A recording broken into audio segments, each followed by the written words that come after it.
Welcome. Today we're going to do a short standing pose practice to work on movement at your hips, as well as your connection to your feet. So we'll start in standing. Take your feet as wide as feels solid and stable and supportive for you. Maybe lift your toes and spread them just a little bit wider than you normally do as you place them back down on the earth. And then notice where your weight wants to sit on your feet. Sometimes we like to stand a little bit more on one side than the other. Sometimes we like to stand forward towards the ball of the foot. Sometimes we like to shift back into the heels. Sometimes we like the weight to be more towards the big toe side of your foot or out towards the pinky toe side of your foot, and the 2 feet might be completely different. So notice where your weight is now. And then see if you can bring the weight even between right and left foot, as well as even between the base of the big toe, base of the pinky toe, and the center of the heel on each foot. So that's what I call the tripod of the foot. And it's really helpful to be able to support your weight effectively on your feet. If you can't get your weight to center on the tripods or to balance between the two sides, no worries. That's something to be curious about as we go through the practice. No need to force anything. So just notice what is. And then as we stand here, we're going to soften a little bit through the knees and the hips. So it's a little micro bend through your knees and through your hips, as though you were going to sit back into a chair that's right behind you, but you don't actually do the sitting back part. So it's just the very beginning of the sit happening at the knees and the hips. Allow that to drop the weight down into your feet a little bit more. And then if you don't like that micro bend and you want to straighten, see if you can only straighten so far as you keep that sense of weightedness in your feet. And then we're just going to direct the breath here. So imagine your breath is coming in through the soles of your feet, up through the front portion of your spine to the inner crown of your skull. And then as you breathe out from the inner crown, down the front of the spine, all the way down into the soles of the feet. Breathing in from the soles of the feet, front of the spine, up to the inner crown. And exhaling inner crown all the way down to the soles of the feet. And take one more breath like that.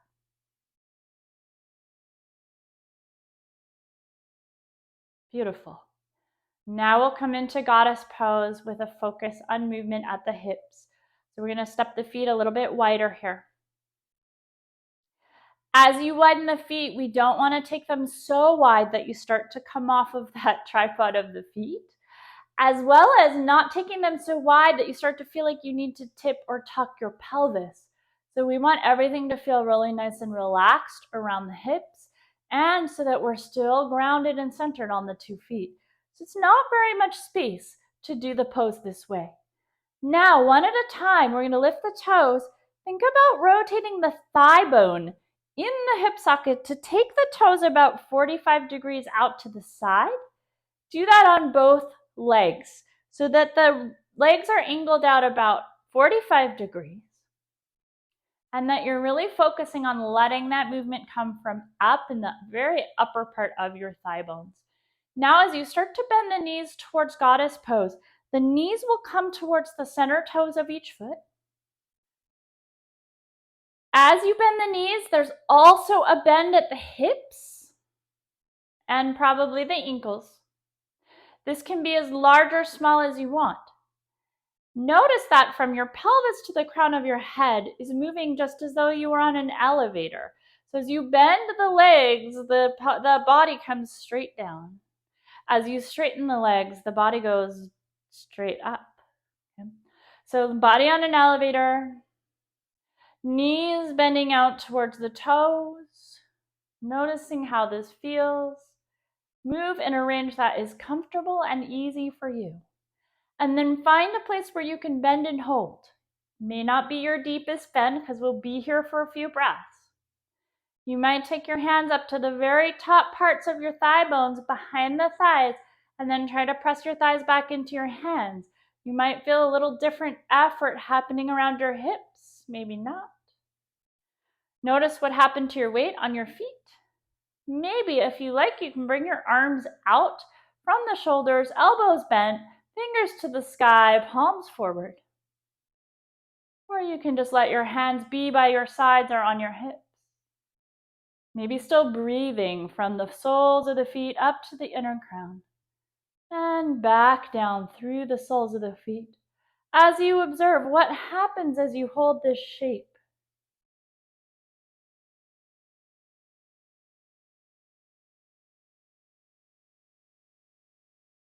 Lovely. Take 2 breaths where you are, slow and steady, no rush. Let the hands come down to your hips once you're done, and then press the feet into the floor to straighten the legs. Move from the hips to turn your toes back forward. Step your feet back into your starting position. Take a moment to feel where your weight is on your feet and to notice if anything has changed. Finding those little micro bends, letting the weight really settle into your feet, breathing from the feet up to the head and back.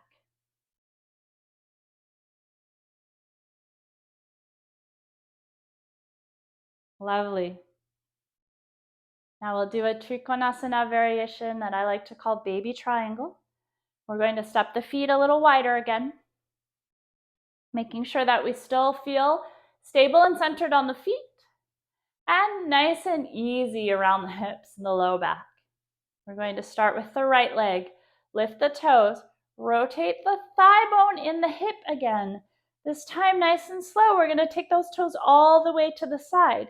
So you may notice that at some point, your pelvis starts to rotate along with the leg, and that is totally fine. You can let your rib cage, the rest of your body, rotate with your pelvis. No need to force yourself into any particular shape here.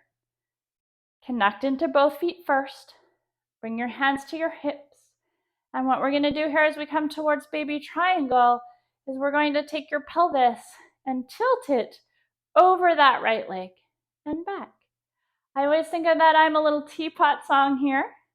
So you're pouring your teapot out over that right leg. If you look at the angles of my legs at the hips, you can see both my front and back hip have to move as I bring my pelvis over to the side.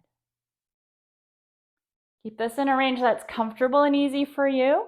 When you're ready to come in and hold, hold. Hands can stay at the hips or you can bring the arms out like wings.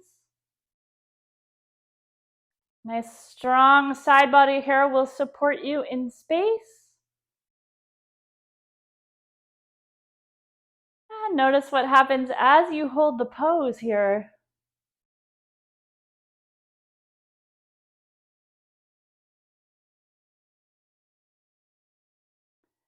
Just paying attention to all of those different aspects of your experience.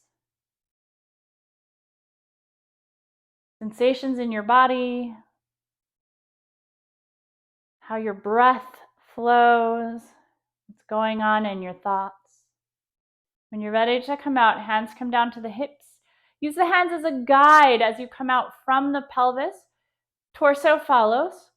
Rotate from the hips to bring those toes back forward. And then we'll do the left leg. So left toes lift, rotate out at the hip.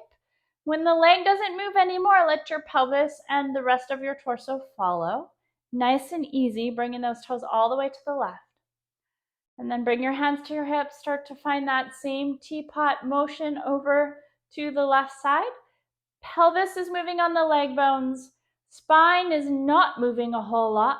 You may find that you want to lift your head a little away from the ground, and that is a reflex that we have. You don't need to fight that, but you don't need to accentuate it either.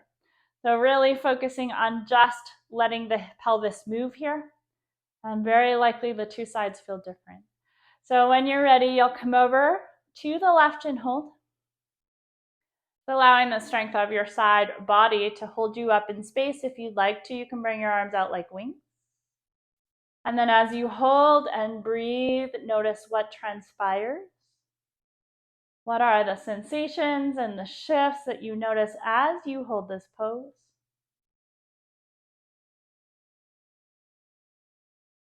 How is it the same or different on the other side?